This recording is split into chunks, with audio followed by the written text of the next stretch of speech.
está no ar o Saúde em Pauta, gente. Estamos em 2022 e o programa está reformulado para você, focando na qualidade de vida, com muita informação útil e de qualidade para diversos públicos, com profissionais sempre renomados, escolhidos a dedo para trazer informação para você. Gente, informação é tudo, conhecimento é tudo para a gente saber lidar aí no dia a dia, né, com todas as pessoas e ter cada vez mais qualidade de vida. E o tema de hoje é TEA. Já ouviu falar? Transtorno espectro autista. E a gente trouxe uma especialista para falar nisso. Ela que é Fernanda Meneghini Pierin Berardinelli. Ela é psicóloga da equipe Educar. Muito obrigada, viu, Fernanda, pela sua participação no Saúde em Pauta. Gostaria que você se apresentasse. Muito obrigada, eu quem agradeço. Fiquei bastante lisonjeada com o convite. Esse tipo de convite sempre me atrai muito, me deixa muito motivada em poder compartilhar um pouquinho, né, de toda a minha experiência e conhecimento para as pessoas que estão buscando, principalmente para as famílias. Com Então, eu certeza. sou psicóloga, eu sou mestre em distúrbios de desenvolvimento, sou especialista em análise do comportamento e em neuropsicologia. E sou sócia fundadora da equipe Educar. Então tem muito assunto aí pra gente falar, né? Muito conhecimento aí. É pouco tempo, mas dá pra Bastante. gente explanar bastante, não é verdade, Fernanda? Olha, é o seguinte, cada vez mais a gente convive, né, com pessoas que eu, por exemplo, como mãe, convivo com várias mães que falam: ai, meu filho foi diagnosticado, ai, não sei como lidar, e agora? É um mundo novo, né? Que mundo é esse? O que é o TEA? Transtorno do espectro autista carrega essa nomenclatura desde 2013, com a mudança, né, do DSM do 4 para o 5. O DSM é a sigla em inglês para o Manual de Doenças Médicas. E o autismo ele vem dentro dos transtornos do neurodesenvolvimento. Então, não é considerado uma doença, e sim um transtorno que afeta o desenvolvimento biológico e neurológico da criança. Então, é uma maneira do cérebro e do corpo se comportar. É, Atualmente, a nossa última pesquisa do Centro de Pesquisas dos Estados Unidos, a última pesquisa foi em 2019, e aí está trazendo uma prevalência de a cada 47 crianças, uma com autismo. A prevalência tem aumentado bastante, hoje estima-se mais ou menos 2% da população com transtorno do espectro do autismo. Certo. Esse transtorno ele é desenvolvido ou as pessoas já nascem com ele? Já nascem com ele. As pesquisas apontam 50% para questões ambientais, 50% para transtornos, para questões genéticas, hereditárias. Então, essa pesquisa ela se repete constantemente, ela tem fatores, né, multifatorial, que a gente chama. E quando a gente fala de questões ambientais, a gente fala de uso de medicamentos, então já é comprovado cientificamente o uso do ácido valproico, que seriam os anticonvulsivantes, o uso da sertralina, e aí nós temos também a ingestão de álcool e nós temos a alimentação. Então hoje a nossa alimentação ela é mais industrializada, aumento de agrotóxicos.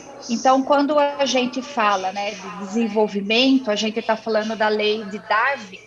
Então, a gente fala que a seleção natural da espécie. Então, a mulher de hoje, ela consome um produto que não é o mesmo da mulher de 30 anos atrás. Então, tudo isso a pesquisa aponta como fatores. E também a questão hereditária. Então, é sempre comum numa entrevista com a família a gente perguntar para as mães, né, ou para o pai, se existe alguém na família que tem uma doença psiquiátrica ou que tem um histórico de retardo mental, ou se tem um histórico de um transtorno déficit de atenção, porque a gente já vai percebendo que tem um histórico familiar para o desenvolvimento. do autismo. E quando a gente fala de autismo, a gente fala, por isso que o DSM traz espectro, né? Ele muda a nomenclatura. Antes a gente tinha autismo e aí a gente falava autismo leve, autismo grave, síndrome de Asperger, que são as crianças de alto funcionamento, que têm a fala não tão comprometida e um intelecto acima da média e que tem um prejuízo maior para a área social. E a gente falava de transtorno não sem outra especificação, a gente falava de autismo clássico, enfim, a gente tinha subtipos. E hoje a gente fala de espectro, porque a gente fala de um guarda-chuva. Então a gente fala de uma ponta a outra. Então a gente divide em nível 1, nível 2 e nível 3. E aí a gente vai dividindo pelo nível de suporte. Então, nível 1 são as crianças de grau mais leve, que elas precisam de menos suporte do ambiente. Nível 2 são as crianças moderadas, que precisam de um suporte substancial. E o nível 3 são as crianças graves, que precisam de apoio constante. Geralmente, o nível 3 ele vem associado a uma deficiência intelectual ou a um outro transtorno genético. Então, é muito comum a gente ver crianças que têm até fenótipo, né? A gente vê que às vezes tem o olhar mais baixo, orelhas mais rebaixadas, sobrancelhas mais alargadas, às vezes o queixo. Então, geralmente são crianças que os médicos mandam fazer exames genéticos e aí a gente descobre um X frágil ou a gente descobre um prejuízo em algum cromossomo ou algumas outras doenças. E eu tenho uma paciente que ela descobriu um transtorno genético e uma doença rara. E aí, quando a gente vai ler a descrição dessa doença, o autismo é uma das causas. Olha.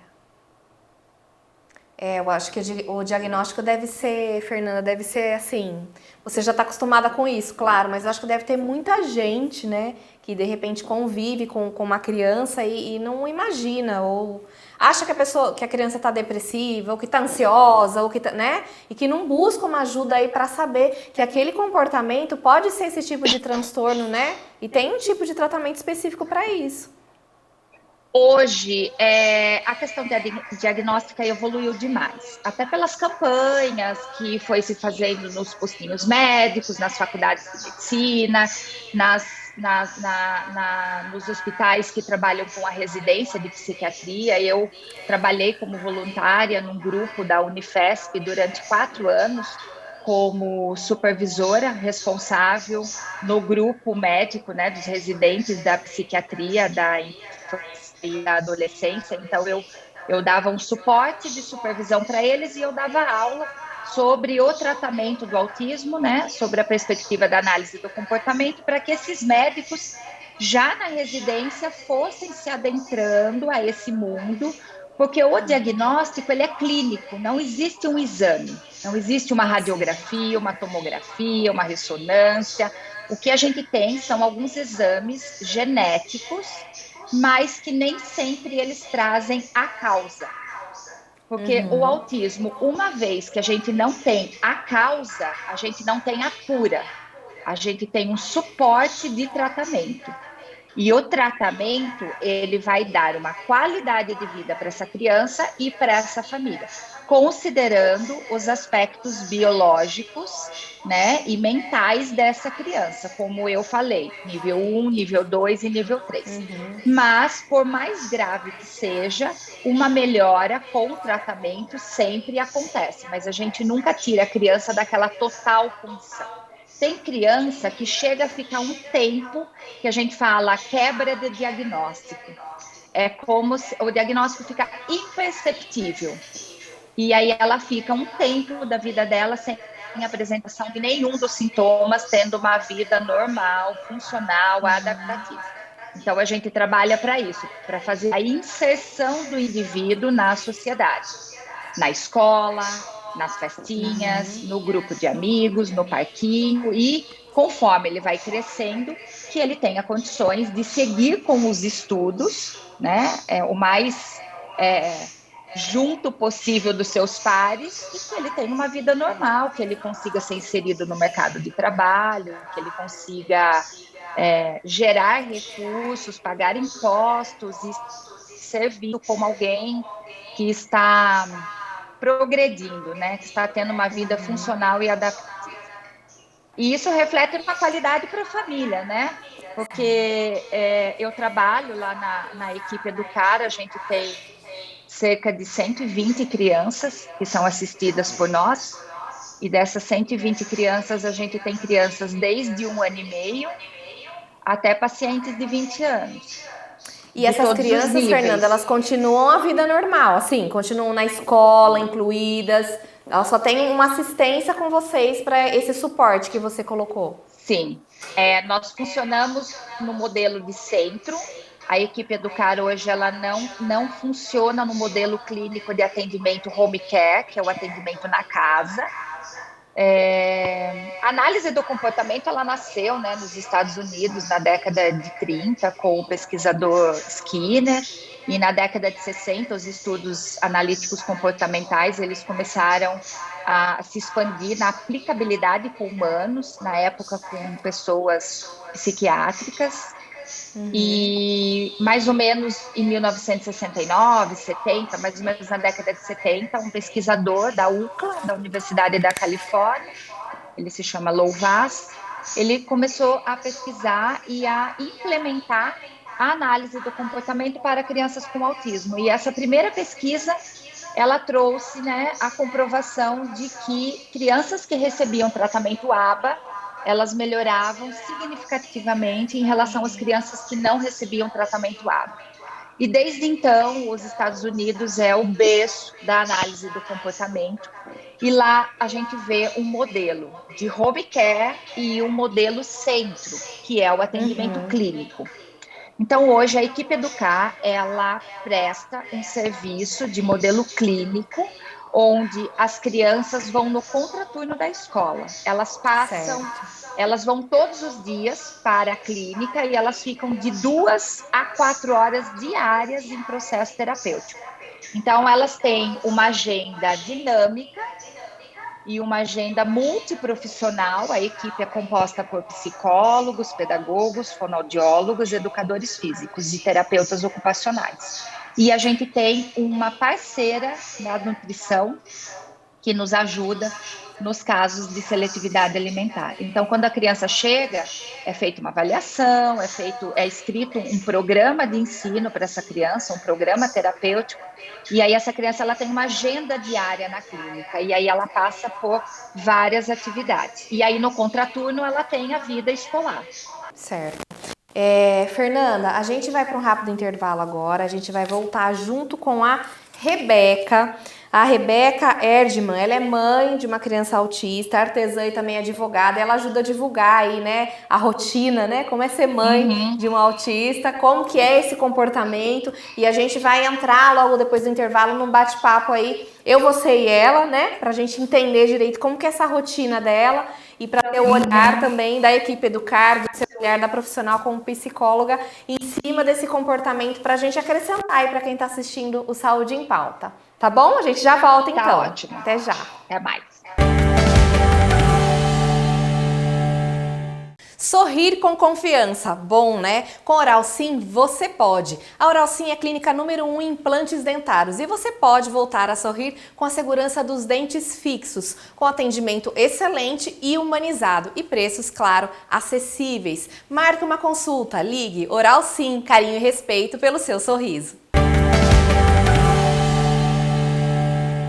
Estamos de volta com Saúde em Pauta e o assunto de hoje é TEA, transtorno espectro autista. Gente, o autismo, ele tem diversos fatores, a gente já conversou aí com a Fernanda da equipe Educar, ela que é psicóloga, e ela já falou como que é o tratamento, como que é esse mundo, né, de suporte que a gente pode dar para uma criança, para um adulto autista também, né, e como lidar com tudo isso. E a gente trouxe uma convidada especial também para esse segundo bloco da Saúde em Pauta, que é a Rebeca Erdmann. A Rebeca, ela é mãe de uma criança autista, do Aidin, Isso, falei certo?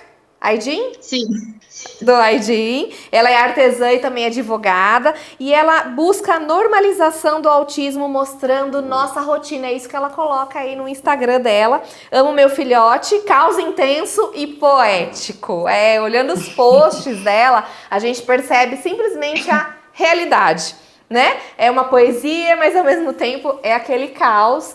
É difícil, tem que ter doação, entendimento, muito amor, e é toda essa rotina que se transforma em conhecimento que ela vem passando pelas redes sociais aí pra gente. E para quem busca mais conhecimento, este é o momento. Bem-vinda, viu, Rebeca? Gostaria que você contasse um pouquinho como é essa rotina, como foi diagnosticado, como mudou o seu mundo. Tá, meu nome é Rebeca, né? O meu filho tem 4 anos e o diagnóstico dele, eu acho que aconteceu precocemente, mais cedo, pelo meu pai ser médico, e ele começou a perceber uns sinais, e daí nós fomos atrás de busca médica específica, né? Daí o pediatra começou a fazer vários questionamentos e o Aiden. O primeiro sinal que apareceu é que ele era bebê, ele devia ter uns 3, 4 meses, e ele tinha ele respondia a som de uma forma diferente das outras crianças. Ele dava uns pulos muito grandes que me assustavam, porque toda criança dá uns pulinhos, né? E assim, o barulho às vezes nem era tão alto. Daí o meu pai falou para mim, fala isso para o pediatra. Daí nisso eu entrei no Google e foi a primeira vez que no meu maternar, né, eu ouvi a palavra autismo. E depois os outros sinais sempre foi... ele sempre quis muito fazer uma coisa, tipo... eu podia tirar, eu podia tentar convencer ele de outra coisa, mas quando ele queria, tipo, abrir uma gaveta, abrir um armário, enquanto ele não ia lá e ele não fazia, ele não sossegava.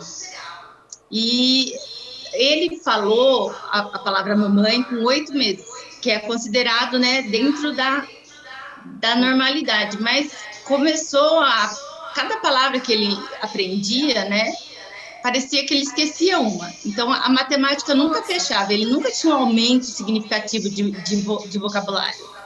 Entendo. E como o pai dele só fala inglês e eu falo português, então teve essa coisa, será que é porque ele é bilíngue, será que não? E o meu pai, e eu percebia que o desenvolvimento dele era diferente dos meus sobrinhos. E eu não sabia como chamar. Então, eu falo que eu não passei pelo luto autista porque eu já sabia que meu filho não era uma criança como as outras. Eu só não sabia como chamava isso. Daí, o pediatra falou que eu precisava colocar ele numa escola para a gente ver se realmente ele tinha essa dificuldade de socialização. E mais ou menos no aniversário dele de 2 anos, uns 2 meses antes, ele começou. E daí as psicopedagogas falaram que realmente ele não tinha interesse. E nessa época também o contato visual dele fez assim, ó. Ele sempre teve contato visual comigo e com o pai dele. E o pai dele na época viajava muito, passava meses fora, e mesmo assim ele continuava e ele respondia o nome quando eu chamava. Mas a minha mãe, que eu até hoje moro com a minha mãe, ou seja, uma pessoa que ele tem vivência todos os dias, ela chamava ele não atendia, e ela conversava com ele não olhava nos olhos dela. Então, por mais que fosse sutil, estava lá, entendeu? E por mais que todas as vezes que foi levantada a possibilidade, não tinha o suficiente para fechar o diagnóstico, o elefante continuava na sala, porque o meu filho tinha alguma coisa, o desenvolvimento dele era diferente, entendeu? E assim, era uma coisa que não ia embora, que era todos os dias eu olhava para ele e falava, tem alguma coisa, o que está acontecendo? Por que ele faz isso? Por que ele não faz aquilo? E daí, com o laudo das psicopedagogas, daí nós fomos numa neuropediatra e ela fechou o diagnóstico. Daí ela encaminhou a gente para a equipe Educar. E hoje o Aiden faz 10 horas de terapia, a ABA, né, que é com as psicólogas, faz TO e faz, que é terapia ocupacional, e faz fono. uma das primeiras coisas que eu aprendi com o autismo é que a criança autista, ela não imita. E foi a primeira coisa que a equipe fez com ele, né? Ensinar a imitar, porque a criança autista, quando ela não imita, ela não se desenvolve. A partir do momento que eu percebi que o meu filho estava imitando comportamentos, ele começou a se desenvolver e, graças a Deus, tem sido, eu acho que muito positivo, porque quando, assim, ele demorou um tempo para falar, mas agora ele está falando e dá uma paz maior no nosso filho falar, porque a gente entende o quanto ele compreende do que nós estamos falando. Porque antes era mais ou menos um eco, sabe? Eu falava e eu não sabia o quanto ele entendia. Antes de fechar o diagnóstico, o pediatra falava assim para mim, mas o seu filho te entende? Eu falava, às vezes eu acho que sim, às vezes eu acho que não. Eu acho que aquela sensação dele externalizar, né? Você fala, olha, eu sei o que ele tá pensando, né? Naquele mundo que ele tá, né? Nossa, daí quando fechou o diagnóstico que eu comecei, né? Daí a criança, não é que ela não gosta de interagir. O Aiden, hoje em dia eu brinco que ele é muito mais social que eu. Eles não sabem como interagir com outras pessoas. Então, eles aprendem isso na terapia. E hoje o Aiden, ele faz musicalização também. E ele faz em grupo. E ele não vê a hora de ver os amiguinhos. Ele fala o nome na escola. E todo dia ele checa o horário. Hoje tem terapia? Hoje não tem. Porque ele quer ver os amiguinhos dele. Então, é uma coisa que eles precisam aprender, né? Certo. E pode falar, como desculpa, pode concluir. deixar um autista se sentindo confortável? Eu acho que todo mundo, toda criança ou todo adulto, você tem que sentir um feedback, né? Você fazer alguma coisa, porque não espere que um autista, principalmente se ele foi diagnosticado na idade adulta, que ele olhe nos seus olhos. Mas eles fazem alguma coisa que você percebe que eles querem se comunicar com você. O Aiden, logo no começo, ele abraçava direto a pessoa, ou então a pessoa falava com ele, daí ele não olhava no olho, daí ele se enfiava no meio assim das minhas pernas, escondendo o rosto, mas ele voltava com um brinquedo. Então, é você ir sentindo se eles estão se sentindo confortável com aquilo que você está fazendo, e se você percebe que não, você para. Mas se você percebe que de alguma forma tem alguma reciprocidade, você continua. Porque tem autista que tem sensibilidade a som, a toque, então cada caso é um caso. Não tem como falar assim, todos os autistas são iguais. Não é um estereótipo, né, Rebeca? Não é um estereótipo, né? Porque assim, o estereótipo, e eu falo bastante no meu Insta, e eu mostro muito a realidade do meu filho, porque quando eu tive o diagnóstico, uma coisa que pegou muito e que me desesperava era, eu não estudei com nenhum autista, eu não trabalhei com nenhum autista. Qual a chance que o meu filho tem? Eu nunca convivi com um autista. O que eles têm de tão diferente, que ninguém fala, que ninguém mostra? Por que ninguém fala? Por que ninguém mostra? Então, eu sigo muitas mães americanas, e eu morei nos Estados Unidos 2 anos, e lá eles têm essa coisa de normalização, que você, quando você fala, quando você expõe as suas fragilidades ou as dificuldades que você está passando, você se conecta com a outra pessoa. Sim. E isso agrega valor à vida de pessoa que você nem conhece. E é isso que eu penso quando eu faço meus posts, faço os vídeos dele dando risada. Tipo, mostrar e tentar tirar esse estereótipo, que todo autista é aquele autista severo, que é o autista que não fala, que é o autista que tem um movimento muito repetitivo. Porque era essa a imagem que eu tinha. Fernanda, você como psicóloga, né? A gente tá falando do Aiden aí. Como esses estímulos eles são definidos? Cada caso é específico, que nem a Rebeca falou da imitação, né? Quanto foi importante para ele evoluir. O que você tem a falar sobre isso pra gente? Todo tratamento ele inicia por uma avaliação. O que é importante a gente avaliar? Porque a gente tem que definir qual é o repertório que a criança já tem e qual é o repertório que ela precisa aprender. E nós temos também crianças que estão aí num nível mais grave, que também tem um repertório de comportamento problemático. E aí são crianças que passam a maioria do tempo presas nesses comportamentos, né? Ou em estereotipias exacerbadas ou em comportamentos de auto e heteroagressão. E aí a gente precisa entender qual que é a função desse comportamento para a gente poder ensinar comportamentos adaptativos. Então, a gente chama essa fase de repertório. Então, a gente precisa expandir o repertório da criança, porque quanto mais repertório ela tem para lidar com os estímulos, né, com o ambiente, com as pessoas, com as atividades, com as brincadeiras, mais adaptativa ela vai ser e mais possibilidade para ela desenvolver. Isso, na literatura, a gente chama de comportamentos cuspes e de comportamentos pivotais. Comportamentos cuspes são aqueles que, uma vez que a criança aprenda, ela vai tendo acesso a outros reforçadores. Então, o bebê, ele começa a engatinhar, ele já começa a se movimentar mais pelo ambiente, ele começa a explorar. E depois disso ele começa a andar, então ele já começa a olhar o mundo de uma outra perspectiva, né? Porque ele já se levanta e ele já vai em busca do que ele quer com uma agilidade maior, com uma facilidade maior, e isso faz com que ele vá expandindo, tendo mais acesso a outros objetos, a outras pessoas, a outros ambientes.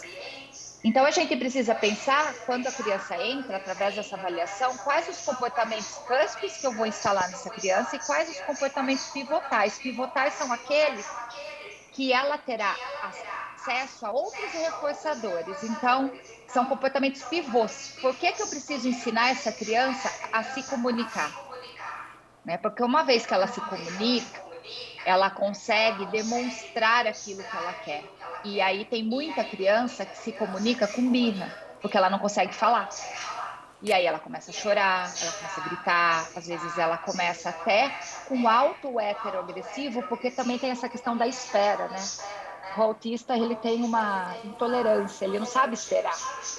Um minuto para ele é uma eternidade. E isso a gente vê até nos adultos. E nos adultos, às vezes, de nível leve, aquela impaciência. Por isso que os ativistas, né, eu até ajudei na implementação da lei americana em 2017 para que os autistas tivessem acesso rápido a uma consulta médica, no comércio, porque a espera para eles é muito difícil. Então, esses comportamentos, eles são muito importantes. E aí a gente vai elencando o que a criança já faz, o que ela precisa fazer, por que ela precisa aprender isso. Então, quando a Rebeca fala, né, da imitação, que o Aiden aprendeu a imitar, isso é um comportamento cusp. Porque uma vez que ele imita, ele vai tendo acesso e ele vai generalizando outros comportamentos. Por isso que a gente briga tanto pela inclusão. Porque uma vez que ela esteja na inclusão com crianças, com pares da mesma idade, ele vai aprender pela imitação. E quando a gente fala desse contato visual, não necessariamente é esse contato visual de olhar nos olhos, mas é de fazer rastreio no ambiente, de ser chamado, de se atentar ao ser chamado pelo nome. Porque uma vez que ele consegue rastrear sons e estímulos visuais, ele consegue imitar e ele também vai seguir as instruções, que é o que a gente chama de comportamento de ouvinte e comportamento de falante. Né? O comportamento de falante é a comunicação expressiva e o comportamento de ouvinte é a comunicação receptiva. Então, por que isso é tão importante? É uma estratégia, né, Fernanda? É uma estratégia que vocês utilizam, né? É uma estratégia, então, que vocês utilizam caso a caso, né? Analisam caso a caso e, essa criança ou esse autista, eu vou utilizar tal estratégia para reforçar tal comportamento para ele conseguir se comportar frente a outras pessoas numa socialização, por exemplo. É o que a gente chama de processo e procedimento. qual é o processo que eu vou tomar com essa criança e qual é o procedimento. Eu vou usar um treino, a gente chama de treino, que seria o ensino, né? O treino eu acho uma palavra meio pesada. O ensino, eu vou usar uma estratégia de um ensino mais naturalístico com essa criança ou de um ensino mais estruturado. Tem crianças que apresentam mais conforto pelo ensino estruturado, elas gostam de ficar sentada numa mesinha e fazer atividades estruturadas, só que eu não posso fazer só isso com essa criança. Então, são as crianças que têm interesse, né, pelos estímulos acadêmicos. Então, são as crianças que têm brincadeiras inteligentes, mas quando a gente coloca ela com uma outra criança, ela vira as costas, ela pega o brinquedo dela e sai, ela não tem esse desenvolvimento com os pares. Então, é importante, na hora de planejar, você caminhar junto com o desenvolvimento infantil. O que crianças dessa idade estão fazendo, o que esse meu cliente não está fazendo e o que eu preciso ensinar para ele. Então, assim, não tem um livro de receita, por isso que a gente não fala método ABA, né? A gente fala de um tratamento, a gente fala de uma intervenção, a gente fala de uma ciência, com um escopo amplo. A teoria fala que a gente não pode usar procedimentos mais que 50% num treino estruturado, porque a criança precisa ter um ambiente natural, ela precisa aprender brincando incidentalmente e seguindo a motivação dela, né? Os autistas que recebiam a aba há 50 anos atrás recebiam aquele tratamento mais quadrado e hoje a gente mais não usa personalizado. mais. A gente não usa mais essa linha, porque a gente segue a motivação da criança. E se ela não gosta daquilo, a gente não vai forçar ela. Então, Certo. a gente, dentro da análise do comportamento, tem uma linha de terapia da aceitação. E hoje a pesquisa tem trazido a terapia da aceitação para as crianças, já com 3, 4 anos. Perguntar, você quer? Que Você quer incrível esse ou isso, você né? quer esse? Não, é Que respeitar legal. o ser humano, né? Sim, respeito. Respeito. E, Rebeca, como você tem sentido isso aí também, todo esse tratamento, toda essa aplicação desse contexto, desse estudo, desse conhecimento? Os pais também participam disso? Há uma conversa nessa construção? Sim, a gente está sempre conversando e quando surge um episódio novo, como por exemplo a mudança, nós mudamos da casa para o apartamento, ou então quando nós fomos viajar de avião, eu sempre entro em contato com a supervisora dele, daí o meu filho ele responde muito bem as histórias sociais, daí eu mando a foto e elas fazem um livrinho, daí elas trabalham lá na clínica, eu converso com o Aiden e funciona muito. Tipo, antes das histórias sociais, ele estava chorando muito, vendo as coisas sendo empacotadas. Daí, depois que elas começaram a trabalhar, ele começou a empacotar as coisas dele. Olha. Ufa, né, mãe? Não, porque para mim foi difícil essa mudança, né? Porque nós temos nós adultos temos uma rigidez comportamental e eu sofro muito com mudança. Então, ver ele assim foi uma alívio. E no avião, ele falava para mim, agora nós vamos fazer isso, né, mamãe? Agora aquilo outro. Porque ele gosta muito, assim, de ter uma ordem lógica. E a partir do momento que tem essas histórias, que são essas imagens, parece que faz assim, ó. E eu acho que a terapia para o meu filho parece mágica, mas tem muita gente trabalhando por trás. Eu acho que Não é mágica, né? que aconteceu, quando a médica falou do tratamento, ela já falou quanto mais rápido se iniciar a intervenção precoce, mais rápido mais chances dele ter de se desenvolver. Então, no começo eu fui atrás e eu nem pensei muito em mim, sabe? Porque veio uma paz muito grande quando eu vi o meu filho fazendo contato visual com outras pessoas, quando ele começou a imitar. Então, essa fase de aceitação do diagnóstico fica muito mais fácil se você corre atrás e vê o prognóstico, né? O que seu filho pode melhorar, qual a chance que ele tem, entendeu? Então, quando alguém fala para mim, fulano e tal, daí eu falo, corre para terapia. depois ela aceita, depois ela vai e ela faz terapia nela mesma. Mas, por enquanto, coloca a criança, porque quando você vê o seu filho finalmente se desenvolvendo, você vê que o autismo não é aquela coisa que te dá tanto medo e tanta insegurança. E o seu filho, assim, nada muda com o diagnóstico. A criança nasceu autista.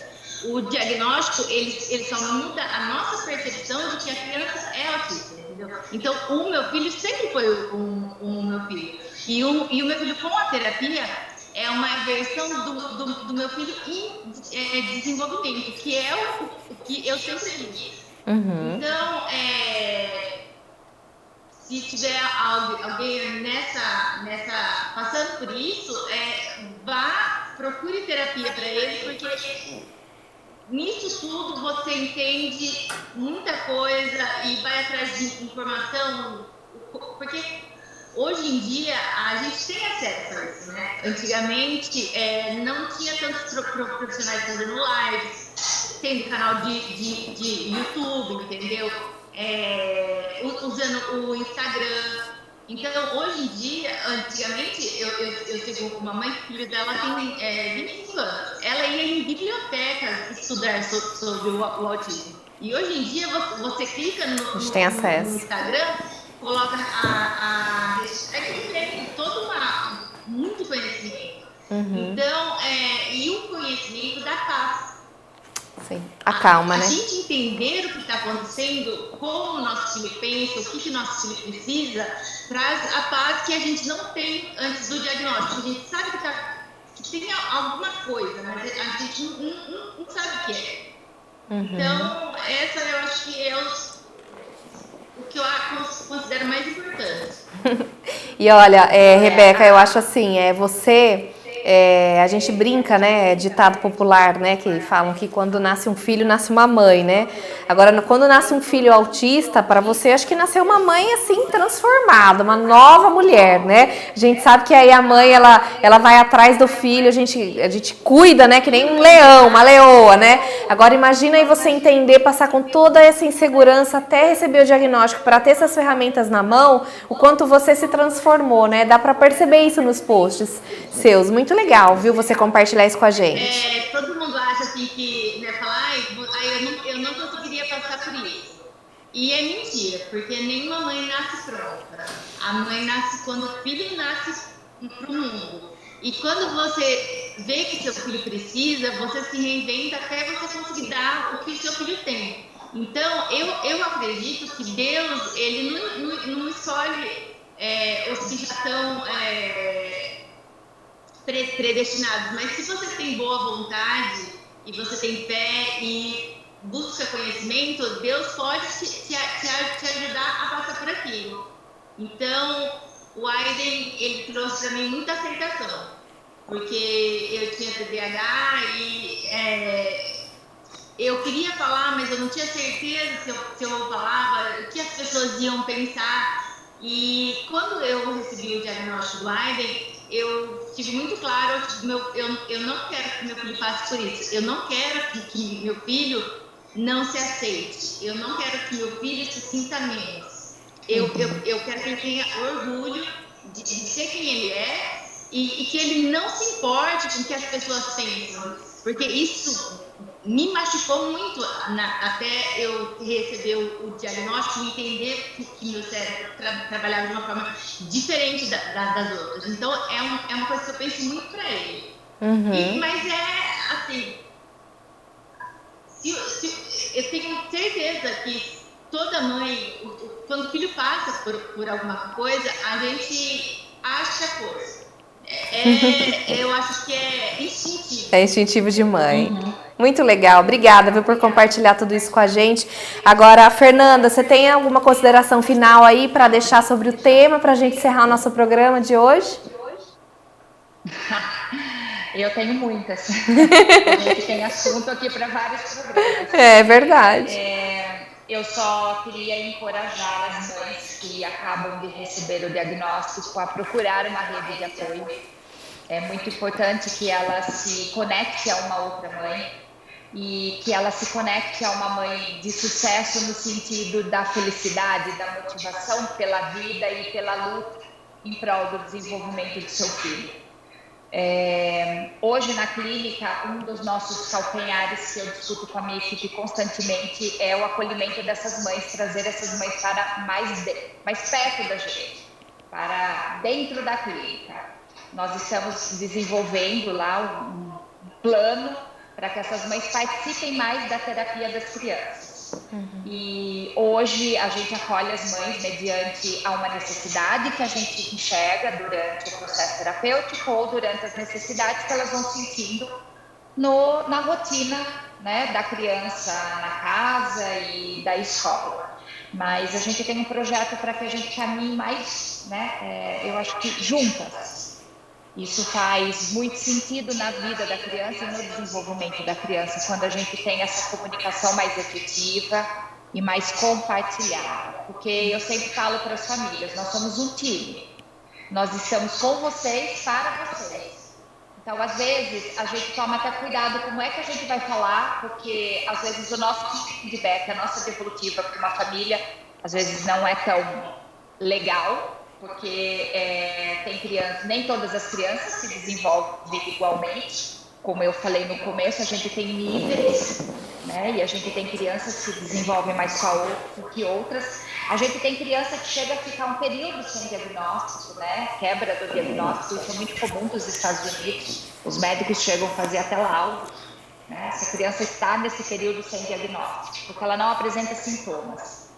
E nós gostaríamos que todas as crianças evoluíssem dessa maneira, mas nem todas evoluem por uma questão biológica.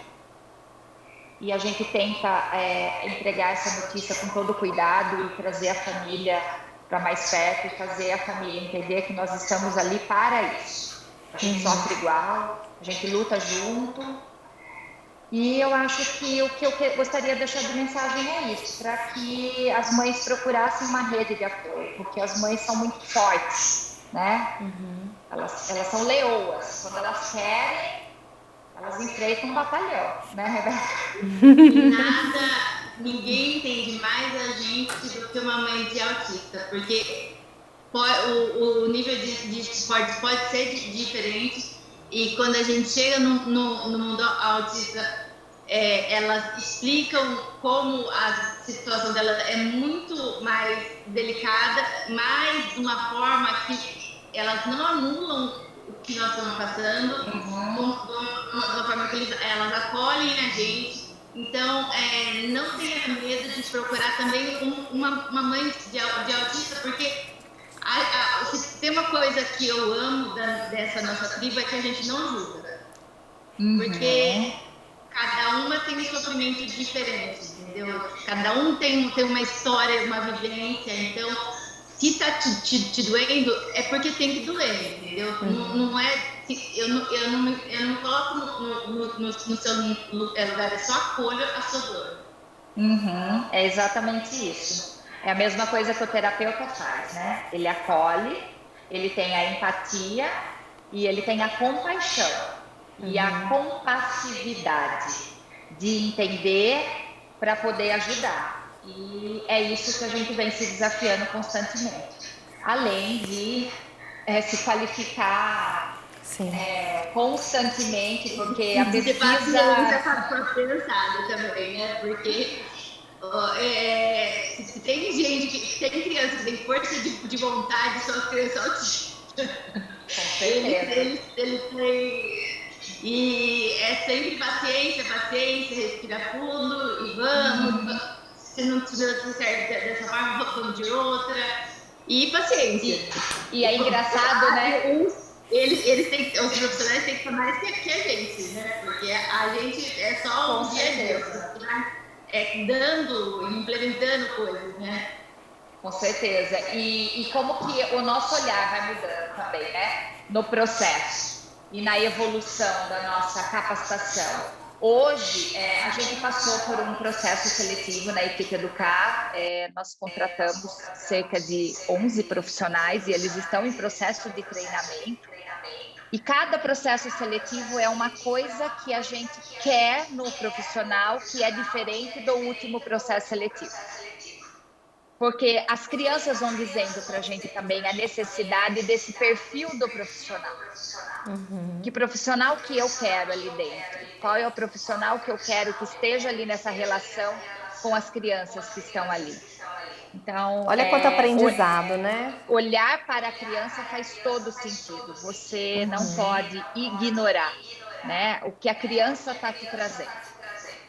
Olha quanto aprendizado, né, Fernanda, né, Rebeca? A gente trouxe hoje para as pessoas, né, esse olhar aí, tanto profissional quanto olhar de mãe, né, compartilhando tudo isso. Essa é a verdadeira rede de apoio, né? A gente também está aqui no Saúde em Pauta, fazendo parte dessa rede de apoio aí, propagando todo esse conhecimento, essa experiência. E eu agradeço a participação de vocês duas nesse programa especial aí de abertura de 2022, com quadro novo, tudo novo, trazendo mais qualidade de vida para todos que assistem como uma rede de apoio. Muito obrigada, viu? Eu que agradeço. Eu agradeço muito. Obrigada, Rebeca. Obrigada, Carol.